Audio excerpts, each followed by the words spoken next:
जय हिंद। नमस्कार दोस्तों, आप देख रहे हैं knowledge and profit YouTube channel, जहां पर हम हर दिन आपके लिए लाते हैं बाजार का गहराई से विश्लेषण, आज के मार्केट मोमेंट्स का रिव्यू, जरूरी खबरें और डेटा अपडेट्स, कल के इंडेक्स मूवमेंट की संभावनाएं और लेवल्स।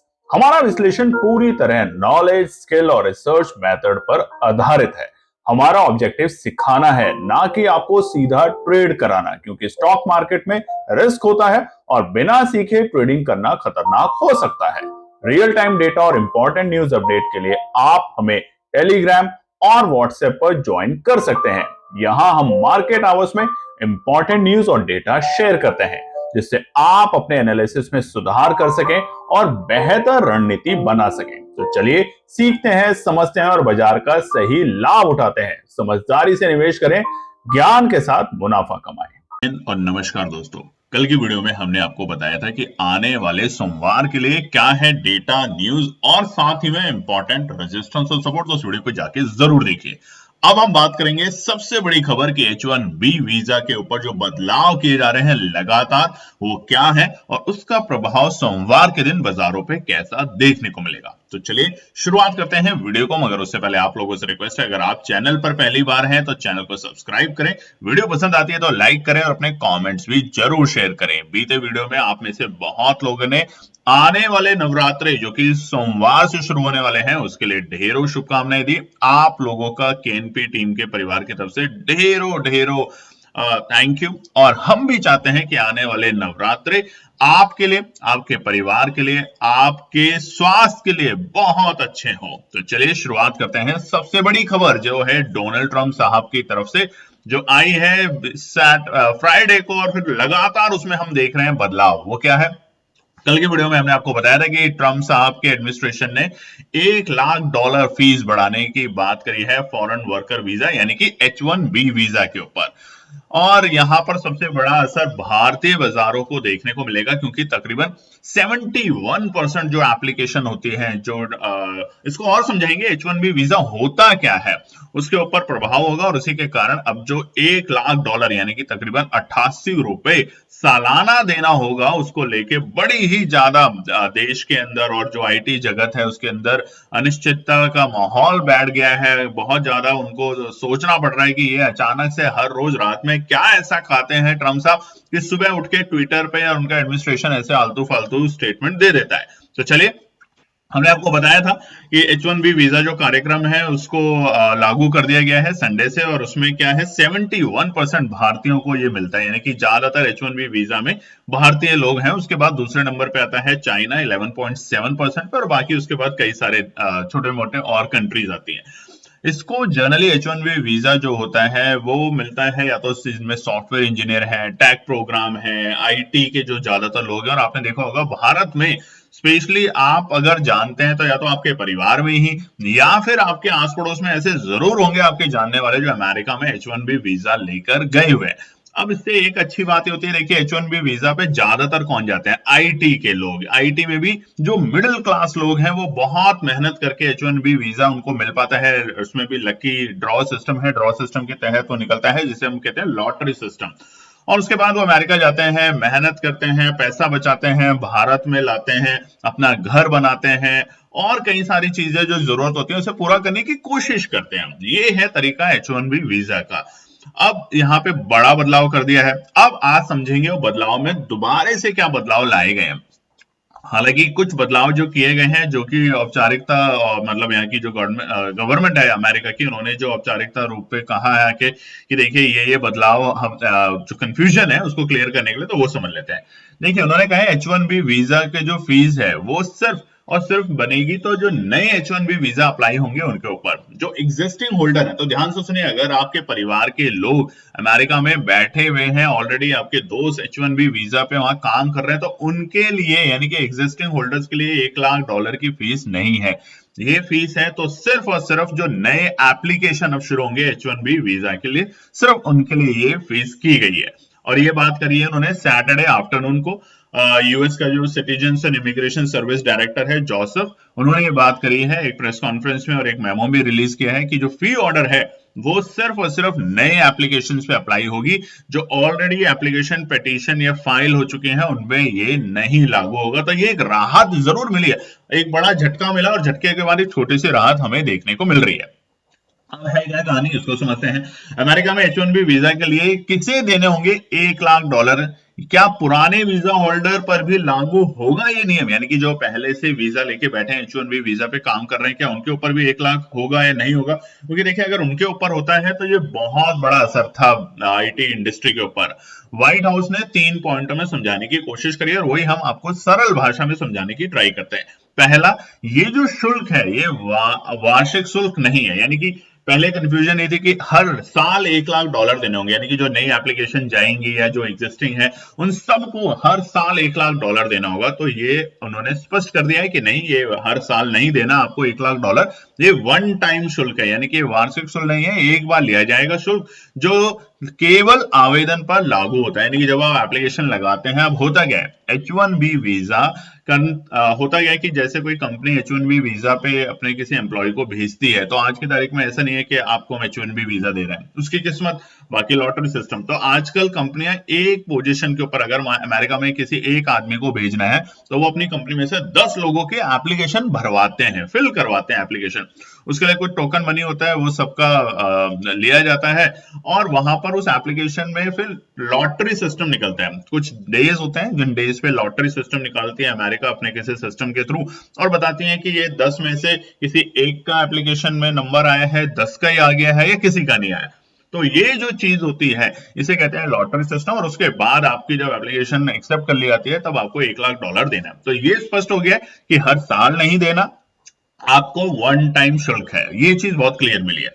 जिन लोगों के पास पहले से H1B वीजा है और जो इस समय देश से बाहर है यानी कि अमेरिका में है, उनके दोबारा प्रवेश के लिए $1 लाख नहीं लिए जाएंगे। तो ये सबसे बड़ी बात हुई है कि भैया ऐसा तो नहीं कि H1B वीजा अब जिसके पास भी होगा वो अगर इंडिया आए और वापस जाना चाहता है तो फिर से $1 लाख देना है, नहीं, ये स्पष्ट कर दिया। तो अगर आपके पास H1B वीजा है तो पैनिक ना करें, अपने परिवार अपने दोस्तों के लोगों को बोलो आराम से अमेरिका में बैठे और इंडिया भी आ रहे हैं तो कोई चिंता करने की बात नहीं। आपको वापस इंडिया से जब अमेरिका जाएंगे दिवाली सेलिब्रेट करके तो आपको $1 लाख देने की कोई जरूरत नहीं है। H1B वीजा धारक देश से बाहर जा सकते हैं और सामान्य रूप से उसी सीमा तक पुण्य प्रवेश कर सकते हैं। यानी कि जो टाइम फ्रेम है आपका H1B वीजा जब तक वैलिड है तब तक आप वापस भी आ सकते हैं। कल की घोषणा से उनकी जो की क्षमता है उस पर कोई असर नहीं पड़ेगा। अब हमने देखा बीते वीकेंड यानी कि इसी वीकेंड में कल के दिन स्पेशली बहुत से लोगों ने बहुत महंगी महंगी टिकटें करके वापस अमेरिका जाने की शुरुआत कर दी थी कि कहीं वो फंस ना जाए, $1 लाख का उनके ऊपर ये जो बोझ है ये ना हो जाए और कहीं कंपनियां उन्हें मना ना कर दे। तो इस वजह से बीते दिन बहुत बड़े हमने देखा है न्यूज चैनलों पे भी रिपोर्टरों ने कवर जो किए हैं तमाम इंटरनेशनल एयरपोर्ट पे, वहां पे चीजें देखने को मिली है, घबराहट हुई है और इसमें कोई गलत नहीं है। तीसरी बड़ी बात, ये केवल नए वीजा पर लागू होता है, नवीनीकरण पर नहीं और मौजूदा वीजा धारकों पर नहीं। अब ये एक और राहत है, क्या? क्योंकि आप देखेंगे H1B वीजा को लेके बहुत सारे भारतीय ऑलरेडी अमेरिका में है, मतलब इनकी संख्या बहुत है, बहुत मतलब बहुत। सिलिकॉन वैली अगर आपने सुना है, जो आईटी हब जिसे कहते हैं सिलिकॉन वैली, आप नाम लीजिए, कोई भी ऐसी कंपनी नहीं है जिसका ऑफिस वहां ना हो, चाहे वो स्टार्टअप हो चाहे वो बड़ी कंपनी हो, वहां पर ज्यादातर आपको इंडियंस मिलेंगे, बहुत इंडियंस आपको देखने को मिलेंगे। अगर आप में से अमेरिका कोई गया है तो कमेंट सेक्शन में जरूर लिखिएगा। हम जब वहां पर गए थे एक बार एक विजिट पे तो हमने देखा था कि वहां पर ऐसा लगता है कि ये एक छोटा लिटिल इंडिया है और इसी वजह से वहां पर बहुत सारे इंडियंस और बहुत सारे इंडियन रेस्टोरेंट्स, बहुत सारे इंडियन स्टोर्स देखे जाते हैं। तो ये भी एक बात स्पष्ट कर दी गई है कि जो पहले से वीजा लागू जिनके पास वहां है उनके ऊपर कोई दिक्कत नहीं है। प्लस वो अगर अपना रिन्यू करवाने जा रहे हैं वीजा तो भी उसके ऊपर फीस नहीं ली जाएगी। ये नहीं कि अब उनसे $1 लाख लिया जाएगा, नहीं, $1 लाख लिया जाएगा, माफ कीजिएगा। जो भी अब इंडिया से पहली बार H1B वीजा लगा के जा रहे हैं उनके लिए वन टाइम होगा $1 लाख। अब पहले कितना था, ये बहुत बड़ी बात है। देखिए हम कंपैरिजन जरूर करना चाहिए कि पहले कितना था और अब कितना था। फिलहाल H1B वीजा शुल्क नियोक्ता के आकार और अन्य लागत के आधार पर लगभग 2000 अमेरिकन डॉलर से 5000 अमेरिकन डॉलर था। यानी कि जो आप एप्लीकेशन फाइल करते थे फर्स्ट टाइम के लिए, उसमें 2000 से 5000 डॉलर के सारे उसमें पैरामीटर होते होंगे, मगर मैक्सिमम 5000 डॉलर तक था। तो ये कंपनी आराम से इसको झेल लेती थी। क्यों? 5 लाख डॉलर का मतलब हो गया ज्यादा से ज्यादा आपका एक 88,000 रुपए के आसपास, उससे भी कम। ठीक है, तो ये कंपनियां आराम से इसको झेल लेती थी। 50,000 रुपए के आसपास, माफ कीजिएगा, तो कंपनियां उसको झेल लेती थी। मगर अब 50,000 से 88 लाख बहुत बड़ी बात है। और इसीलिए जो उद्योग विभाग है, नेस्कॉम जो एक ऑर्गेनाइजेशन है पूरा, उन्होंने शनिवार को कहा कि H1B वीजा आवेदन शुल्क बढ़ाकर 1 लाख डॉलर करने के अमेरिका के कदम से भारत के जो ये आईटी सेक्टर है उस पर बड़ा असर पड़ेगा। क्योंकि इससे विदेश में चल रही उनकी जो परियोजनाएं हैं, देखिए ऐसा तो नहीं ना कि आज हम बैठे हुए हैं, आईटी कंपनियां या जहां भी आप काम करते हैं वो पहले से प्लान करके बैठती हैं। और अब जिस महीने में हम चल रहे हैं, सितंबर के एंड में, ऑलरेडी यहाँ पे फोरकास्टिंग हो चुकी होती है कि 2026 में क्या करना है बड़ी ऑर्गेनाइजेशन को, कौन कौन से नए प्रोजेक्ट आएंगे, कितनी हायरिंग होगी, उन सब पर इसका असर जरूर हमें देखने को मिलेगा। अब क्या बदलाव हुए हैं वो हमने आपको बता दिया कि फीस में 1 लाख हो गया है। किन के ऊपर हुआ है? जो नई एप्लीकेशन होंगी, जो वहां पे पुराने लोग बैठे हैं उनके ऊपर कोई भी अतिरिक्त प्रभाव नहीं होगा। एंट्री के ऊपर रेस्ट्रिक्शन नहीं है। अगर आप H1B वीजा पे ऑलरेडी अमेरिका में काम कर रहे हैं और दिवाली मनाने अगर इंडिया आ रहे हैं तो बिना डरे आइए, वापस जाइए। अनटिल ट्रम्प साहब को फिर रात में कोई बयान दे दें तो कुछ कह नहीं सकते। ये कब से लागू है? 21 सितंबर 2025 से शुरुआत कर दी जाएगी, लागू हो गया है। तो इसीलिए बीते दिनों में हमने देखा कि इंडियन जो अमेरिका से आए हुए थे छुट्टियां मनाने के लिए, फटाफट वो वहां गए हैं वापस। अनाप शनाप भाव पे उनको टिकटें मिली है, 4-4 गुना रेट पे उन्होंने टिकटें खरीदी हैं। तो ये कुछ चीजें हैं और ये 12 महीने के लिए लागू होगा। यानी कि पहली बार ये 12 महीने के लिए लागू है नियम 21 सितंबर से। ये शुरू होगा 20 सितंबर 2026 तक। अब देखिए इतनी डिटेल में आपको ला रहे हैं, इंफॉर्मेशन समझाने की कोशिश कर रहे हैं। आपका जो डर है, फोमो है, जो मार्केट में चल रहा है, उसको कम करने की कोशिश कर रहे हैं, आपको सही डायरेक्शन देने की कोशिश कर रहे हैं। तो लाइक जरूर कीजिएगा, कमेंट कीजिएगा और चैनल को सब्सक्राइब जरूर कीजिएगा दोस्तों। अब तुलना अगर करते हैं तो ये तुलना का है कि भैया प्रवेश में क्या होगा, H1 पर क्या होगा। तो ये सब आप थोड़ा सा पढ़ सकते हैं, ये आपके लिए अच्छा है। आप स्क्रीन को रोक के समझें, क्योंकि देखिए टॉपिक को समझना बहुत जरूरी है। अगर आप टॉपिक को समझेंगे नहीं कि क्या है, बस अनाप शनाप H1B वीजा का रे ये हो गया, सोमवार को मार्केट बस खरीद लो, पुट साइड में गिर जाएगा, बर्बाद हो जाएगा, ऐसा नहीं है। क्योंकि एक बात ध्यान रखिएगा, कल की वीडियो में हमने आपको साफ साफ बताया था कि ये जो झटका मिला है ये झटका है आईटी सेक्टर के लिए, मगर जीएसटी के जो बदलाव हैं वो सोमवार नवरात्रों से लागू किए जाएंगे, तो उसका असर भी तो पॉजिटिव होगा ना। एफआईआई की लगातार 2 दिन बड़ी खरीदारी हुई है, वो भी एक असर होगा। और उसी के साथ एफआईआई ने 4,500 करोड़ की खरीदारी करनी शुरू करी है। इंडस्ट्री कौन सी? ऑटो इंडस्ट्री में, तो उसका असर भी होगा। तो इसलिए एक बड़ी खबर नेगेटिव हो सकती है और कभी कभार उसको इतना बड़ा बनाया जाता है और धीरे धीरे उसमें देख सकते हैं आप अमेरिका के जो बड़े लोग हैं, वो प्रधान राष्ट्रपति और बाकी उनकी जो गवर्नमेंट के लोग हैं, वो आके हर थोड़ी देर में एक नया बदलाव बता देते हैं कि नहीं नहीं ये नहीं है, ये भी है। क्योंकि ऐसा नहीं है कि आईटी में इतना बड़ा बदलाव सिर्फ भारत को असर करेगा, भारत को तो करेगा, मगर आईटी इंडस्ट्री जो सिलिकॉन वैली है उसके ऊपर भी बड़ा दबाव होगा। जैसा हमने आपको बताया कि वहां पर भी तो जो बड़ी बड़ी कंपनियां हैं जो अपने फोरकास्ट करके बैठी है कि नेक्स्ट ईयर क्या होंगे, किस तरीके से काम करना है, वहां भी तो माइक्रोसॉफ्ट, मेटा, अमेजॉन जैसे दिग्गजों ने अपने कर्मचारियों के बारे में सूचित किया है। कि इस बीच अमेरिका प्रशासन एक वरिष्ठ अधिकारी ने बताया कि जो लोग भारत आ रहे हैं, जा रहे हैं या भारत की यात्रा कर रहे हैं, उन्हें रविवार से पहले जल्दी वापस आना है।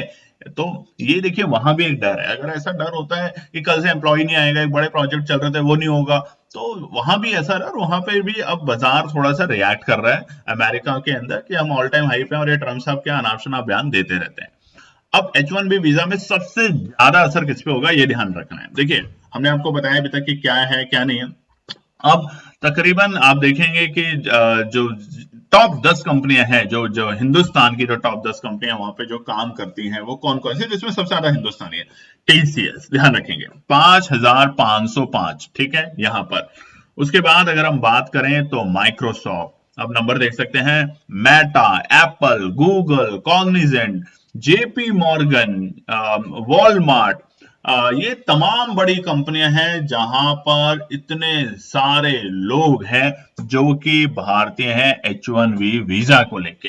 तो ये असर अगर करता है तो कितना बड़ा असर करता, मगर हाँ ये करेगा जरूर भारत के ऊपर। आईटी टेक सेक्टरों में गिरावट देखने को मिल सकती है सोमवार के दिन। और कौन सी कंपनियां होगी? Infosys, Wipro, Cognizant, TCS. इनके शेयरों में थोड़ा सा हमें गिरावट देखने को मिल सकता है क्योंकि निवेशकों का डर है। निवेशक जो यानी कि यहाँ पे पैसा लगा के बैठे हैं, आप जो इनमें स्टॉक्स लेके बैठे हैं, वो डर के निकल सकते हैं कि यार जल्दी से निकले, प्रॉफिट मार्जिन कम हो सकते हैं कंपनियों के आने वाले क्वार्टर में। यहाँ पर बाजार में नकारात्मक भावनाएं, नेगेटिव सेंटीमेंट बढ़ सकती है क्योंकि ये बदलाव अचानक आए हैं और टेक कंपनियों के लिए बिजनेस मॉडल को प्रभावित कर सकते हैं। बिल्कुल सही बात है, क्योंकि जो बिजनेस मॉडल होता है उसको प्रभावित करता है कि अचानक से जो इम्पैक्ट आए ये कोई पहले से प्लान्ड इम्पैक्ट नहीं था। तो कंपनियां पहले से प्लान करके बैठती है कि हमें करना क्या है। और मुनाफा में थोड़ा सा हमें ज्यादा दबाव देखने को मिल सकता है क्योंकि कंपनियों का खर्चा बढ़ सकता है। अब जहां $1,00,000 देने पड़ेंगे, जहां पहले $5,000 देने पड़ते थे, वहां $1,00,000 अगर किसी को दे रहे हैं H1B वीजा के प्रोसेस के लिए, तो वहां पे दबाव जो होते हैं हमारे मुनाफा में उसमें देखने को मिलेगा। तो ये कुछ चीजें, मगर एक अच्छी बात क्या हो सकती है वो जानना बहुत जरूरी है। कंपनी अपने संसाधन मॉडल को बदल सकती है, जैसे ज्यादा काम भारत या अन्य देशों में करना, ऑन साइट कर्मियों की संख्या कम करना या भर्ती नीति में बदलाव करना ताकि H1B वीजा पर निर्भरता कम हो। अब ये क्या है, अमेरिका में अगर भेजना है तो भैया $1,00,000 देना पड़ेगा। ठीक है, बड़ी बात है, वन टाइम है, मगर है तो बड़ी बात। क्योंकि देखें ना अब कितने लोग जाते हैं, साल भर में हजारों लोग अमेरिका जाते हैं और हर कंपनी अगर इनको कैलकुलेट करे तो कई $1,000 ये बन चुके हैं, लाखों में इसकी वैल्यू बन चुकी है। तो ऐसा क्यों ना करें कि ये जो काम अमेरिका में करवाते हैं आउटसोर्स करवा के इंडिया में करवाया जाए या किसी और कंट्री में करवाया जाए। तो यहाँ पे आउटसोर्सिंग मॉडल जो है वो दोबारा से बढ़ सकता है। बीते सालों में आपने देखा होगा इंडिया के अंदर आउटसोर्सिंग मॉडल पे थोड़ा सा रुकावट बनी है। अब यहाँ पर जो एक और नया बिल पास हो रहा था अमेरिका के अंदर हायर के नाम से, कि आउटसोर्सिंग मॉडल के ऊपर थोड़ा स्ट्रिक्ट किया जाए, अब वहां पर उनको थोड़ा सा हल्का करना पड़ेगा अपने आप को। और हो सकता है सरकार, क्योंकि वो मॉडल एग्जिस्ट नहीं कर सकता इतनी जल्दी, ये सभी जानते हैं, बिल पास नहीं हुआ है, तो वहां पर शायद ये चीज शुरू हो। और अगर ऐसा होता है कि जहां अमेरिका भेजना पड़ता था हमें एक इंसान इतना बड़ा पैसा लगा के अपने परिवार से दूर, हो सकता है वही रोल इंडिया में आ जाए और आसानी से आप घर पे बैठ के अपना वही काम करें और अच्छा पैसा कमाएं। तो इससे इंडिया की एम्प्लॉयमेंट बढ़ेगी, अमेरिका की एम्प्लॉयमेंट नहीं बढ़ेगी, इंडिया की एम्प्लॉयमेंट बढ़ेगी। और एक बात समझना बहुत जरूरी है, आप में से अगर कोई लोग अमेरिका गए हैं तो जो पहले की जनरेशन थी वो काम करना ही नहीं चाहती, वो इतने ज्यादा काम को लेके एंजॉय, वो लाइफ को बस एंजॉय करना चाहते हैं, काम करना ही नहीं चाहते वो लोग। भारतीय दिन रात मेहनत करके काम कमाता है, पैसा कमाता है, मेहनत करता है। तो ये चीजें इतनी जल्दी जाएंगी नहीं, बस हाँ इसका छोटा सा इंपैक्ट हमें जरूर देखने को मिलेगा फिलहाल। ऑप्शन चेन का डेटा हमने आपको दिखाया था, तो निफ्टी में, बैंक निफ्टी में, सेंसेक्स में, तो उसको जाके कल की वीडियो में ध्यान से देखिएगा। मगर फिलहाल के लिए निफ्टी में 25,400 एक बड़ी रुकावट हो गई है इस लेवल के बाद, इस न्यूज के बाद। फिलहाल निफ्टी आईटी एक बार दबाव जरूर देगा, मगर कहां से खरीदारी आ सकती है वो भी हम आपको बताने वाले हैं। और नीचे के सर 25,000 और 25,100 चट्टान का काम कर सकता है, मगर गिरावट थोड़ी सी गंभीर होगी जरूर। मगर एक बात ध्यान रखिएगा, सिर्फ एक न्यूज की वजह से मार्केट को आप सोचे क्रैश हो जाए, तो वो भी हम बताएंगे कि कौन से लेवल और कौन से टाइम फ्रेम के बाद आप मार्केट को देखना शुरू करना है, ठीक है। और ऐसे ये हमारा निफ्टी बैंक का था और सेंसेक्स का था, तो कल की वीडियो जाके जरूर देखिएगा, आपको समझ आएगा। चलिए हम निफ्टी का बता देते हैं आपको, रेजिस्टेंस और सपोर्ट तो हमने आपको कल तो बता ही दिए थे, मगर फिलहाल इस डेटा और न्यूज को लेके तो सबसे बड़ी खबर, सबसे बड़ा रुकावट सिर्फ एक बता रहे हैं यहाँ पर हम निफ्टी में, जो सबसे बड़ा रुकावट हमें अभी देखने को मिल रहा है वो है 25,425 और बड़ी सपोर्ट 25,050। अब करना क्या है कल के दिन, या तो अगर आपको डर लगता है तो अवॉइड करें, ट्रेडिंग ना करें। नवरात्रों का दिन है, अपने घर में पूजा करें, अपने परिवार दोस्तों के साथ एंजॉय करें। और फिर भी अगर ट्रेड लेना है नवरात्रों के दिन तो इंतजार करें कम से कम 9:30 तक, पहली 15 मिनट की कैंडल को बनने दें, उसके बाद बाजार में पोजीशन बनाने की कोशिश करें। और सेफ ट्रेडर क्या करें, कम से कम 10 बजे तक बाजार की चाल को देखें। अगर बाजार में वोलेटिलिटी आएगी तो वो 10 बजे तक जाके शांत होने की पूरी कोशिश करेगी। उसके बाद बाजार में आपको एक रेंज बनेगा और उस रेंज के ऊपरी सर को रेजिस्टेंस और नीचे के सर को सपोर्ट नोट करके वहां पे काम करें। ये तो है समझदारी का काम, ये है बिल्कुल सही समझदारी का काम कि 10 बजे तक इंतजार करें। रिस्की ट्रेडर 9:30 के बाद पोजीशन बनाना शुरू करें, नहीं तो वेट करें और एक दिन अवॉइड भी करें। इसी के तरीके से निफ्टी बैंक में रेजिस्टेंस और सपोर्ट जो है वो आपके सामने है। 55,750 बड़ी रुकावट है। अगर जीएसटी को लेके अति उत्साहित होता है बाजार तो यहाँ तेजी भी देखने को मिल सकती है। बट अगर आईटी इंडस्ट्री के इस बड़े रिफॉर्म जो आ रहे हैं हमारे H1B वीजा को लेके, तो यहाँ 54,750 तक भी बाजार गिर सकता है, यानी कि हमारे एक्सपोनेंशियल 20 के नीचे आ सकता है वीकली टाइम फ्रेम पे। तब वहां पे पोजीशन बनाने की कोशिश करें, नहीं तो टाइम हमने आपको बता ही दिया है 9:30 तक, जो थोड़ा बहुत रिस्क ले सकते हैं और जो बिल्कुल भी रिस्क नहीं लेना चाहते, आराम से सफल होके मतलब दिमाग को शांत करके काम करना चाहते हैं, 10 बजे तक हो सकता है बाजार खुले गैप डाउन पहले 15 मिनट की कैंडल में और वही बॉटम बना के वापस से रॉकेट बना दे तो कोई बात नहीं। 10 बजे के आसपास में जब बाजार स्टेबल हो जाएगा, लगातार आप देख रहे हैं, हमने आपको बता भी रहे हैं निफ्टी विक्स कितना ज्यादा स्टेबल है। कल एक मोमेंटम बन सकता है निफ्टी विक्स के लिए भी, क्योंकि वो 10 से भी नीचे काम कर रहा है। एक बार एक स्पाइक दे तो तब काम करेंगे, तब तक शांति से बैठेंगे।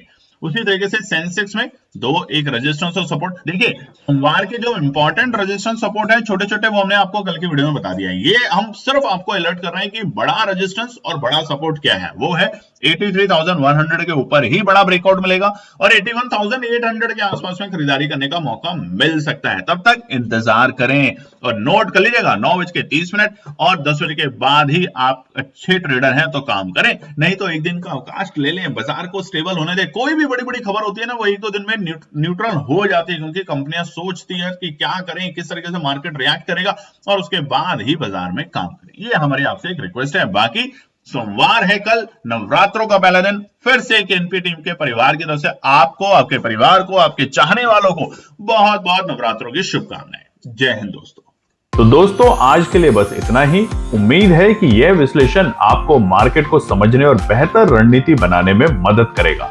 अगर ये वीडियो आपको पसंद आया हो तो इसे लाइक करें, शेयर करें और चैनल को सब्सक्राइब करें, ताकि आपको हमारे सभी अपडेट समय पर मिलते रहें। मार्केट से जुड़े रियल टाइम डेटा और न्यूज अपडेट के लिए हमें टेलीग्राम और व्हाट्सएप पर ज्वाइन करें। लिंक आपको डिस्क्रिप्शन में मिल जाएगा। याद रखें, सीखना सबसे बड़ा इन्वेस्टमेंट है। ट्रेडिंग से पहले सही एनालिसिस करें, ज्ञान के साथ मुनाफा कमाएं। फिर मिलेंगे अगले वीडियो में, तब तक के लिए जय हिंद।